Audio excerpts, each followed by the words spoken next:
Kadipoma with friends. Kadipoma with friends. அனைவருக்கும் வணக்கம். நான் உங்க Bharathi. Welcome to Kathaippoma with friends season 2.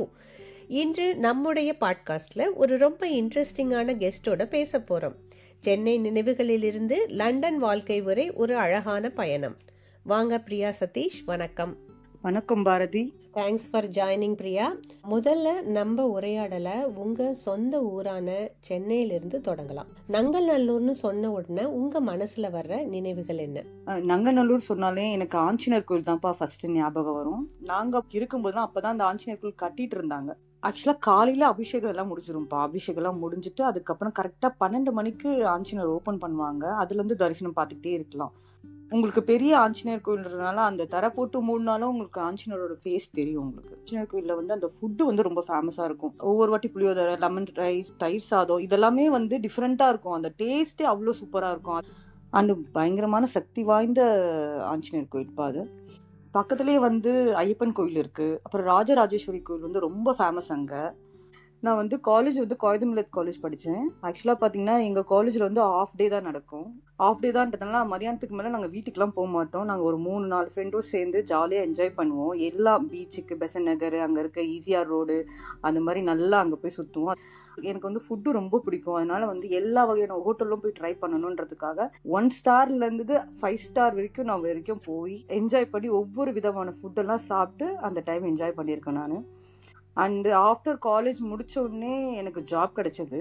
IFS officer கிட்ட வந்து நான் வந்து டெம்பரரியாக ஒர்க் பண்ணேன். ஷார்ட்டுன்னு தெரியும், எனக்கு தமிழ் டைப்பிங் தெரியுன்றதுனால என்னை எடுத்துட்டாங்க. அந்த ஒர்க்கு முடிஞ்ச உடனே அதுக்கப்புறம் நான் வந்து ஏபிஎன் நம்பர் பேங்க்ல வந்து ஒரு 2 இயர்ஸ் ஒர்க் பண்ணேன் கஸ்டமர் கேர்ல. எனக்கு வந்து திரும்பியும் ஐஎஃப்எஸ் ஆஃபீஸ் கிட்ட ஒர்க் பெர்மனண்டா ஒர்க் பண்றதுக்கு கவர்மெண்ட் ஜாப் கிடைச்சது. பட் யூகே வரதுனால அந்த ஜாபை வந்து வேண்டான்னு சொல்லிட்டு நாங்க யூகே கிளம்பி வந்துட்டோம். இங்க நீங்க செய்யற வேலை மற்றும் அதுல எதிர்கொள்ளும் சவால்கள் பற்றி சொல்லுங்க. ஆக்சுவலா நான் வந்து இங்க வந்தபோது ஈஸ்ட் லண்டன்ல தான் ஒரு 10 இயர்ஸா இருந்தேன் நான். அதுக்கப்புறம் நாங்கள் ஃப்ரெண்ட்ஸ்லாம் சேர்ந்து ஒரு 5 ஃப்ரெண்ட்ஸ் சேர்ந்து ஃப்ரெண்ட்ஸ் கிச்சன் ஒன்று ஸ்டார்ட் பண்ணி ஒரு 2 இயர்ஸ் பண்ணோம். நாங்கள் நல்ல ரீச் கிடைச்சது எங்களுக்கு. ஹோம்மேட் ஃபுட்டு மாதிரி அப்போ கொடுத்துட்டு இருந்தோம். ஆக்சுவலாக வந்து ஒன்லி பார்ட்டி ஆர்டர் மட்டும் தான் எடுத்தோம். அதுக்கப்புறம் பசங்களுக்குலாம் கிராமர் ஸ்கூல் கிடைச்சின்னு சொல்லிட்டு நாங்கள் 5 ஃபேமிலியுமே வந்து மாதிரி நாங்கள் எல்லாருமே மாறி மாறி வந்துட்டோம். அதனால அது அப்படியே பிரேக் ஆயிடுச்சு. அந்த இது லாக்டவுன் முடிஞ்சுன்னு 2021 நான் என்ன பண்ணேன், போயிட்டு ஃபர்ஸ்ட் ஒரு NHSல இன்டர்வியூ அட்டன் பண்ணேன். கிடைச்சது. ஏன்னா ஏற்கனவே நான் அட்மின் ஒர்க் பண்ணியிருக்கேன்றதுனால எனக்கு கிடைச்சது. பட் ஆனால் என்னால் வந்து திரும்பியும் ஒரு இடத்துல உட்காந்து வேலை செய்யறதுக்கு எனக்கு பிடிக்கல. அதனால அது வேண்டான்னு சொல்லிட்டேன். நெக்ஸ்ட்டு அப்போ தான் வந்து இந்த மாதிரி போஸ்ட் ஆஃபீஸில் வேலை எடுக்கிறாங்க. நாங்கள் போய் ஜாயின் பண்ணேன். எனக்கு ரொம்ப பிடிச்சிருந்தது. ஏன்னா ரீசன் என்னென்னா, எவ்ரிடே யாராவது நம்ம பார்க்குறோம் இல்லையா, அவங்கக்கிட்ட பேசுகிறோம். அதனால எனக்கு அந்த ஒரு ஹாப்பினஸ் வந்து எனக்கு அந்த போஸ்ட் ஆஃபீஸ் போகணுன்னே கிடச்சிது. அதையும் நான் நல்லா லேர்ன் பண்ணிக்கிட்டேன் நான். இப்போ நான் வாலிங்டன் போஸ்ட் ஆஃபீஸில் ஒர்க் பண்ணுறேன். அண்ட் மோரோவர் இங்கே வந்து பாஸ்போர்ட் பண்ணுவோம் நாங்கள், டிரைவிங் லைசன்ஸு, அப்புறம் ட்ராவல் மணி. நீங்கள் ட்ராவல் கார்டெலாம் வாங்கி யூரோப்லாம் போகணும் இல்லையா, அந்த ட்ராவல் கார்டு எல்லாமே நாங்கள் இங்கே ப்ராசஸ் பண்ணி கொடுப்போம்.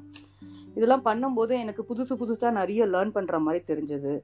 ஆக்சுவலாக அந்த வேலையில் வந்து இப்போ பார்த்தீங்கன்னா நிறைய ஃபேக் நோட்லாம் வரும்.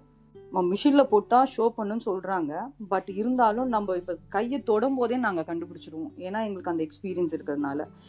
50 ரூபா நோட்லாம் இப்போ ஃபேக் நோட் நிறைய வருது. 20 நோட்டு ஃபேக் நோட் நிறைய வருது. அண்ட் இப்போ வந்து பேங்க்லன்னா ஒன்லி கேஷ் இந்த மாதிரி டீல் தான் பண்ணுவோம். இங்கே பார்த்தீங்கன்னா நாங்கள் பார்சலும் பண்ணுறோம். அண்டு ப்ளஸ் டிரைவிங் லைசன்ஸ் பண்ணுறோம். டேக்ஸ், வெஹிக்கிள் டேக்ஸ் பே பண்ணுறதும் இங்கே தான் பண்ணுவாங்க. கவுன்சில் டேக்ஸ்லேருந்து எலக்ட்ரிசிட்டிலேருந்து எல்லாமே இங்கே போஸ்ட் ஆஃபீஸில் தான் பண்ணுவாங்க இந்த ஊர் மக்கள். கண்டிப்பா. அதோட நீங்க சொன்ன மாதிரி டெய்லி பல வகையான மக்களோட இன்ட்ராக்ட் பண்றது கண்டிப்பா ஒரு நல்ல லேர்னிங் எக்ஸ்பீரியன்ஸா இருந்திருக்கும். இப்போ சமீபத்தில் நடந்த உங்க பொங்கல் பர்ஃபார்மன்ஸ் பத்தி பேசலாம். உங்க டான்ஸ் குரூப்போட நடந்த ப்ராக்டிஸ் மற்றும் மேடையில் பர்ஃபார்ம் பண்ணும்போது கிடைச்ச ஃபீல், இதெல்லாம் பற்றி ஷேர் பண்ணுங்க. ஆக்சுவலாக பொங்கல் பார்ட்டினாலுமே எப்படின்னா ஒரு ஃபேமிலியாக எல்லாரையும் மீட் பண்ணுற ஒரு ஹாப்பினஸ் கிடைக்கும்ப்பா. அதுக்காகவே பொங்கல் பார்ட்டி வருது அப்படின்னா நாங்கள் வந்து முதல்ல எங்கள் பேரை கொடுத்துடணும் அப்படின்ற மாதிரி நாங்கள் திங்க் பண்ணுவேன். சோழ வீர தாண்டவன்ற தலைப்பில் நாங்கள் வந்து டான்ஸ் பர்ஃபார்மன்ஸ் பண்ணியிருந்தோம். நாங்கள் வந்து சோழர் அரண்மனையிலேருந்து கதவு திறந்துன்னு வரா மாதிரி செட்டிங் பண்ணிட்டு நாங்கள் வந்து அந்த டான்ஸ் பர்ஃபார்மன்ஸ் பண்ணியிருந்தோம். சோழர் மாதிரியே ட்ரெஸ்ஸு காஸ்டியூம் எல்லாமே ரெடி பண்ணி, அப்புறம் இந்த வேலு காலில் போடு தண்டை தெரியுமா, அது கூட பண்ணியிருந்தோம் நாங்கள். இந்த சாங்ஸ் வந்து பொன்னியின் செல்வன்ல இருந்து எடுத்த சாங்ஸ்ன்றதுனால அந்த மாதிரி காஸ்டியூம் வேணுன்றதுக்காக இதை பண்ணியிருந்தாங்கப்பா. இவங்க வந்து குரூப் ஸ்டார்ட் பண்ணது வந்து டிசம்பரில் ஸ்டார்ட் பண்ணிட்டாங்க.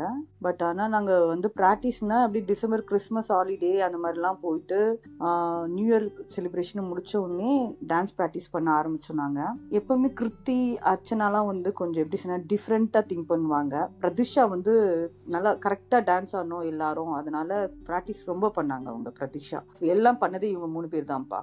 ஆக்சுவலாக ஆனஸ்டாக சொல்லணும்னா கொஞ்சம் ஹார்ட் பீட் கொஞ்சம் இதுவாக இருந்தது ஸ்டேஜ் ஏறும்போது. அதுக்கப்புறம் அந்த டான்ஸு ஆடி முடிச்ச உடனே ஒரு ஃபீல் இருக்கும் இல்லையா, ரொம்ப ஹாப்பியாக இருந்தது. ஏன்னா இந்த மாதிரி ஹெவியான டான்ஸை நான் இது வரைக்கும் ஆடினதே கிடையாது. அதனால ரொம்ப அந்த ஃபீல் ரொம்ப ஹாப்பியாக இருந்தது. அதுக்கப்புறம் எல்லாரும் கை தட்டினாங்க இல்லையா, அது ரொம்ப சந்தோஷமாக இருந்தது. அதே சந்தோஷம் ஆடியன்ஸாக இருந்த எங்களுக்கும் கிடைச்சது. அதோட இந்த வருடம் உங்கள் குரூப்போட பர்ஃபார்மன்ஸ், அந்த பர்ஃபார்மன்ஸுக்கு பொருத்தமாக நீங்கள் பண்ணியிருந்த காஸ்டியூம், பேக்ரவுண்ட் செட்டப் எல்லாமே ரொம்ப ஹைலைட்டாக இருந்தது. இறுதியாக லண்டனில் ஒரு லைவ் கான்சர்ட்டில் கலந்துக்கிட்டது, பிரபலங்களை நேரில் சந்திச்சது, இதெல்லாம் எப்படி இருந்ததுன்னு சொல்லுங்கள். ஆக்சுவலாக இந்த கான்சர்ட் வந்து நான் ஃபஸ்ட்டு யுவன் மியூசிக்கு போயிருந்தேன். அது எனக்கு ரொம்ப பிடிச்சிருந்தது. என்னன்னா இதான் ஃபஸ்ட் டைம் வந்து இந்த மாதிரி நான் போனது, கான்சர்ட் போனது. அது அந்த வைப் வந்து எனக்கு வேற எங்கேயும் கிடைக்கல, அந்த பாசிட்டிவ் எனர்ஜி வந்து. அதுக்கப்புறம் தொடர்ந்து ஏஆர் ரகுமான் அந்த மாதிரி போயிட்டு இருந்தேன். அப்புறம் என்னோட ஹஸ்பண்டோட ஃப்ரெண்டு வந்து ரொம்ப இந்த மாதிரிலாம் பண்ணணும், அவருக்கு ரொம்ப மியூசிக் பிடிக்கும், அதனால இந்த மாதிரி ஒரு ப்ரோக்ராம் நம்மளே பண்ணணும் அப்படின்னு சொல்லிட்டு அவர் பண்ணது தான் வித்யாசாகர் கான்சர்ட்.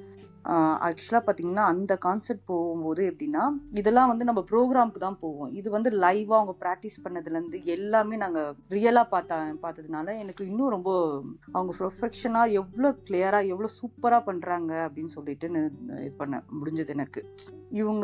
இவங்களெல்லாம் நேரில் பார்த்து பேசும்போது ரொம்ப ஹாப்பியாகவும் இருந்ததுப்பா. வித்யாசாகர், அப்புறம் வந்து Pushpavanam Kuppusamy sir, Tippu sir and சிவாங்கியோட அம்மா பிரியங்கா, அஜய் கிருஷ்ணா அண்ட் நாராயணி, அவங்கள மீட் பண்ணதுல ரொம்ப சந்தோஷமா இருந்தது. அவங்க கூட பழகுனதும் ரொம்ப நல்லா இருந்தது.